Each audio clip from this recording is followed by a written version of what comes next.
तो राम राम भाई सभी भाइयों को। आज हम अपने चैनल पे स्कॉर्पियन को लेकर आ चुके हैं। ये आपने बहुत बार देखी होगी, पर आज किसी और पर्पज़ से लाए हैं। जैसे कि आपने ना वरना देखी होगी, वरना का हमने ड्राइव रिव्यू नहीं, वो गाड़ी चलाने सिखाया था ऑटोमेटिक, तो वही दिखाएंगे। आज हम मैनुअल का दिखाएंगे, क्योंकि ना काफ़ी बंदों ने उसमें मतलब अच्छी रीच गई है और काफ़ी बंदों ने मतलब सीखा ही होगा जब देखी है। तो मैंने सोचा मैनुअल का भी बताते हैं, क्योंकि मैनुअल में भी काफ़ी प्रॉब्लम होती है और जो लर्निंग स्टेज होती है वो मैनुअल से ही होती है सबसे पहले। ऑटोमेटिक तो बाद में ही चलाते हैं बंदे, कोई होता है जो स्टार्टिंग से ही ऑटोमेटिक चलाते हैं। तो पहले मैं इसमें अंदर चलता हूँ, बाहर से तो आपने देख रखा है। इसका रिव्यू देखना है भाई तो मैं पिन कर दूँगा, आप देख लेना रिव्यू, और इसका ड्राइव रिव्यू भी है वो भी कर दूँगा, और वरना की वीडियो भी देख लेना। जिसे ऑटोमेटिक चलानी सीखनी है ना, वो उसे देख सकता है, वो भी काफ़ी बढ़िया वीडियो है। तो भाई मैं अंदर आ चुका हूँ और सबसे पहले मैं मतलब इसे स्टार्ट ही कर देता हूँ। जैसे कि ऑटोमेटिक है तो ऑटो स्टार्ट स्टॉप है, तो यहीं से हो जाएगी इसकी। तो ये तो नॉर्मल है, तो गाड़ी का हो गया। शानदार कार में यात्रा कर रहे हैं। तो भाई ऐसे डाल देते हैं फीचर, इसमें म्यूट कर देते हैं। तो अब जैसे कि मैं आपको इसका ऑटोमेटिक, जैसे चाबी का तो क्या होता है, क्लच दबाओ और स्टार्ट कर दो। जब नॉर्मल चाबी होती है उसे सेल्फ कर दो।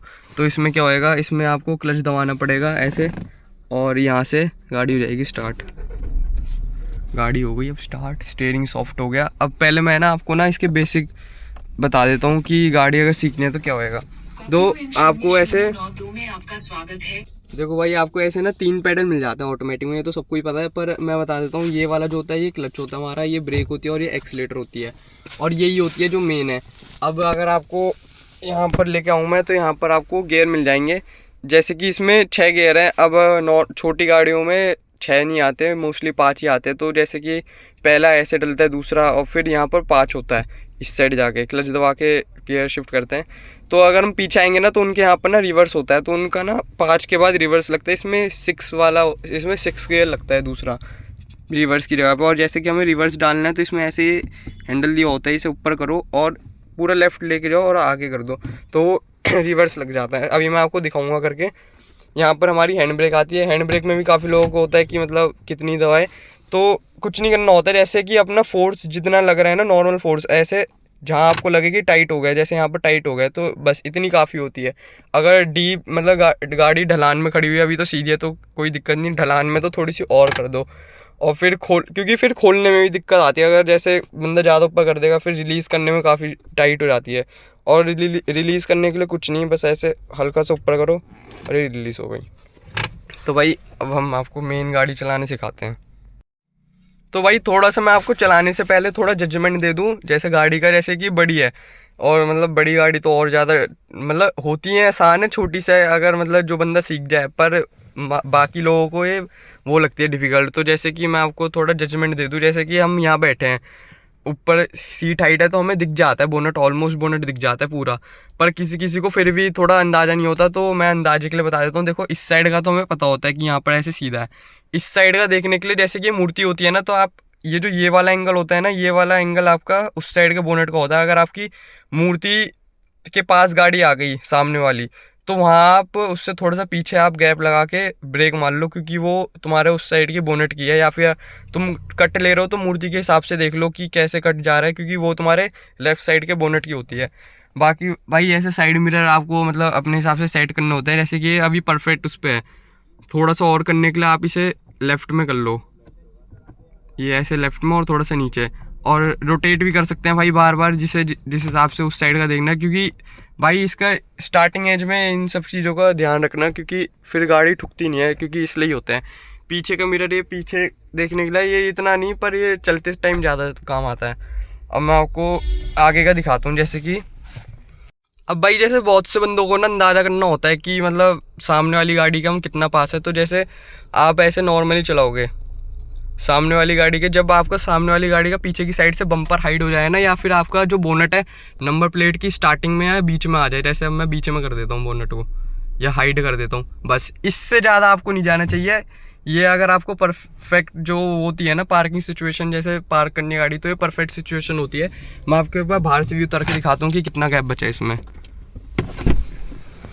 भाई देखो बाहर से इसमें मतलब काफ़ी पार्क करने के हिसाब से काफ़ी गैप बच गया। अगर आपको जाम में भी करना है तो इसी चीज़ के देखा करो कि जब नंबर प्लेट पूरी हाइड हो जाए ना, सामने बोनट से मतलब विंडशील्ड से दिखते समय हाइड हो जाए, तो फिर वहाँ पर आप गाड़ी स्टॉप कर दो। और जैसे कि अब मैंने आपको रिवर्स का बता दिया, अगर आप सामने की तरफ हो ना गाड़ी के, तो सामने की तरफ भी सेम नंबर प्लेट या फिर थोड़ा सा आगे बम्पर जब हाइड हो जाए ना उसका, तो उसके बाद आप गाड़ी स्टॉप कर दो, क्योंकि वो इनफ स्पेस हो जाती है पार्क वाली। तो भाई जैसे कि मैं आपको ना इसकी ना एक ट्रिक बताता हूँ। जैसे जैसे कि ये क्लच है, बहुत अब मेन दिक्कत मैनुअल में आपको यही मिलेगी कि ये ना दबाओगे और ये जल्दी छूट जाएगा, बस इसी चीज़ की सबसे ज़्यादा दिक्कत होती है। बाकी एक्सीलेटर और ब्रेक तो आप अगर थोड़ी प्रैक्टिस करोगे तो समझ में आ जाता है, क्लच बार बार छूट जाता है। तो अब जैसे कि ये बड़ी गाड़ी है, इसमें पेट्रोल है, पर ये फिर भी बंद नहीं होती, इसमें इनफ पावर है, अगर पूरा क्लच छोड़ दोगे तो मतलब बंद नहीं होती। पर आपको अगर प्रैक्टिस करनी है क्लच की, तो मेन आपको यही करना चाहिए कि पहले पूरा क्लच दबाओ और पूरा छोड़ो प्यार प्यार से।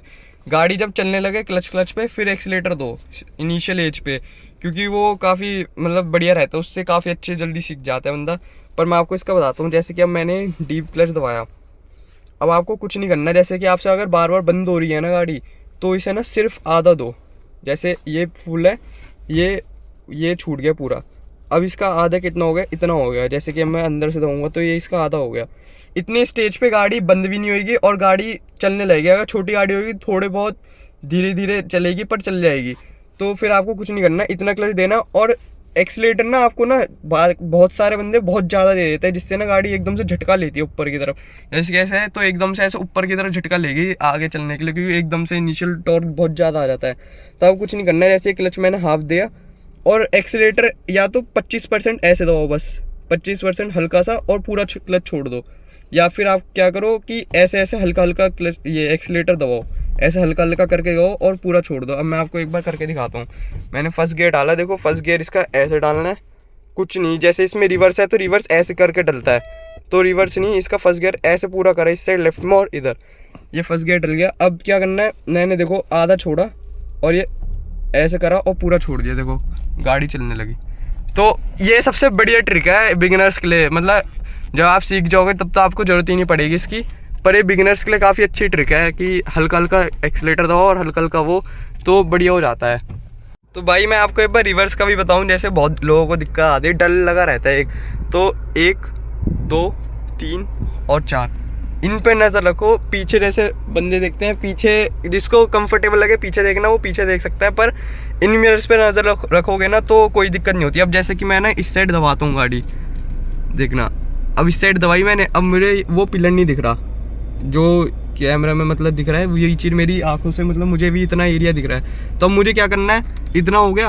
अब जैसे हैंडल मेरा ऐसे था, अब मुझे पूरा ऐसे काट देना है, पूरा या 75%, और इसे अब देना है। देखो अब गैप आ गई यहाँ पर, वेल मेंटेन गैप हो गई। अब स्टीयरिंग में सीधा कर लूँगा, अब सीधा हो गया। अब मैं नॉर्मली रिवर्स जाऊँगा, हाँ उधर भी देखते रहेंगे, गाड़ी आ रही है, कोई गाड़ी आ रही है तो भाई स्टॉप कर दो इनिशियल एज पे, क्योंकि फिर फ़ायदा नहीं बार बार आगे पीछे, फिर आप वो हो जाओगे, पैनिक हो जाओगे, और पैनिक सिचुएशन में फिर बनती नहीं है। सबसे पहले अपना डर ही निकालना होता है जब ड्राइविंग में करना होता है, सीखनी होती है इनिशियल एज पे। बाकी भाई आजकल को कैमरा भी इतने एडवांस है कि आप पूरा स्टीयरिंग इस साइड करोगे तो इस साइड हो जाएगा, इस साइड करोगे इस साइड हो जाएगा। एक बार मैं आपको स्टीयरिंग का भी बताता हूँ। जैसे कि इस गाड़ी में ना आता है स्टीयरिंग का, जैसे मैं राइट रोटेट कर रहा हूँ तो यहाँ पर वो राइट जा रहा है, ये देखो वहाँ पर यहाँ पर वो राइट जा रहा है, और अगर मैं लेफ़्ट करूँगा तो लेफ़्ट जा रहा है, पर हर गाड़ी में नहीं होता है। तो जैसे कि मैंने पूरा लेफ़्ट कर दिया अब ये, तो आपको कुछ नहीं करना, एक बार तो ये हाफ़ रोटेट करना है, मतलब एक बार ये फुल हो गया और एक बार हाफ़ हो गया, अब ये सीधा हो गया स्टीयरिंग। जैसे कि एक बार दोबारा राइट करूँ तो एक बार ये बीच में हो गया, ऐसे यहाँ पर बीच में हो गया, अब एक बार और बीच में कर दो, ये देखो बीच में हो गया। तो ये सबसे बढ़िया ट्रिक होती है कि बाहर जाके ना देखना पड़े, सीधा सीधा कर लो ऐसे कि मतलब हाँ गाड़ी सीधी हो जाएगी, फिर एक्सीलेटर दोगे आगे बढ़ोगे तो सीधी जाएगी। मैं आपको इसका गियर का बता देता हूँ, सारी चीज़ तो पता चल गई। अब जैसे मुझे कुछ नहीं करना, मैंने क्लच दबाया और मैंने पूरा पुश कर दूँ इस साइड और आगे की तरफ दे दूँ, ये फर्स्ट गियर हो गया। अब जैसे कि ये फर्स्ट का आपको रिवर्स का जानना है तो मुझे कुछ नहीं करना, ये ऊपर करना है लेफ्ट हैंड से, पूरा लेफ्ट करना है, आगे करना है, रिवर्स हो गई। देखो गाड़ी बैक कैमरा चल गया, यहाँ पर आर आ गया तो ये रिवर्स में हो गई, और वही क्लच धीरे धीरे छोड़ के आपको चल लेना है। अब मैं फर्स्ट गियर का डालता हूँ, पहले आपको सारे गियर का बताता हूँ मैं। और भाई लेफ्ट करके अच्छे से देखना है, मतलब कोई आ नहीं रहा साइड मिरर में, इंडिकेटर हर समय देना है, लेफ्ट राइट जहाँ भी जाओ सारी जगह का देना है।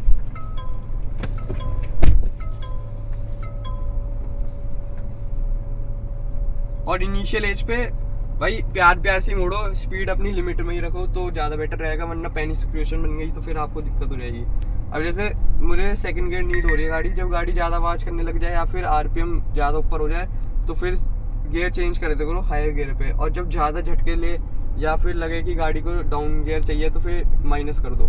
अब जैसे कि मैंने रेस दी, अब गाड़ी सेकंड गियर मांग रही है, अब मुझे एक्सीलेटर छोड़ना है, क्लच पूरा दबाना है डीप और लेफ्ट करके इसे सेकंड तरफ कर देना है। अब वही क्लच रिलीज करना है आराम आराम से और एक्सीलेटर दे देना है प्यार से। अब जैसे मुझे थर्ड गियर लगाना है तो वही क्लच दबाऊंगा पूरा, बीच में आगे गियर सामने कर दिया और क्लच छोड़ दिया प्यार प्यार से। ब्रेक भी आपको जल्दी से एकदम से नहीं मारनी, जैसे बंदा सामने आके एकदम से मार दिया, एकदम से नहीं, प्यार प्यार से मारनी है, आराम आराम से गाड़ी रुक जाएगी आराम से। अब जैसे कि मुझे यहाँ मुड़ना है तो पहले तो आपको राइट साइड देखना है, कोई आ नहीं रहा, सामने तो आपको दिख ही रहा है, और लेफ्ट साइड देखना है, मुझे लेफ्ट जाना है तो मैं इंडिकेटर दूंगा। और ये देखो जैसे कि यहाँ से बाइक आ रही थी अभी, तो मिरर्स में आपको सबसे पहले ध्यान देना ही है, आपको पीछे देखने की जरूरत नहीं, मुड़ने की, आप मिरर्स में ही देखते रहो।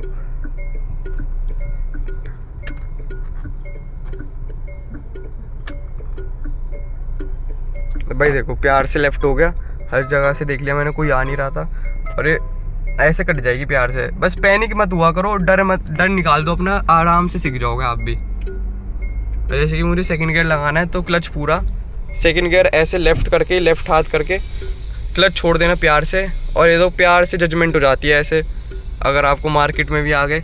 बाकी आप स्लो स्पीड में ही ज़्यादा चलाना प्रेफर करूँगा, क्योंकि कुछ भी हो सकता है इनिशियल एज पे, तो इसलिए अपनी सीट हाइट पूरी अपने अकॉर्डिंग करा करो कि मतलब पता चल जाए कि हाँ पूरा जब दिख रहा है ना बोनट वगैरह सारी चीज़ें, तो इस हिसाब से करा करो अपनी सीट हाइट वगैरह।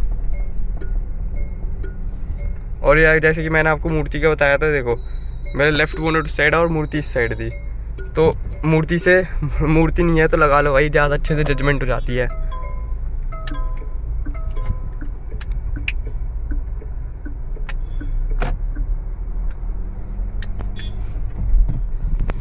तो भाई यही थी अपनी ड्राइविंग की वीडियो, अगर किसी को सीखनी हो तो मतलब ऑलमोस्ट सारी डिटेल बता दी मैंने। बाकी सेफ्टी फीचर होते हैं जैसे कि सीट बेल्ट लगानी ज़रूरी होती है, और भी एक दो सेफ्टी फीचर होते हैं, वो तो आपको पता है, नॉर्म्स के हिसाब से लाइसेंस बनवाओगे तो पता ही होते हैं वो सारी चीज़ें। तो सेफ्टी के साथ चलो, इंडिकेटर वगैरह सारी चीज़ें दो। बाकी वीडियो अच्छी लगे तो चैनल को सब्सक्राइब कर देना और वीडियो को लाइक ज़रूर कर देना। Thank you.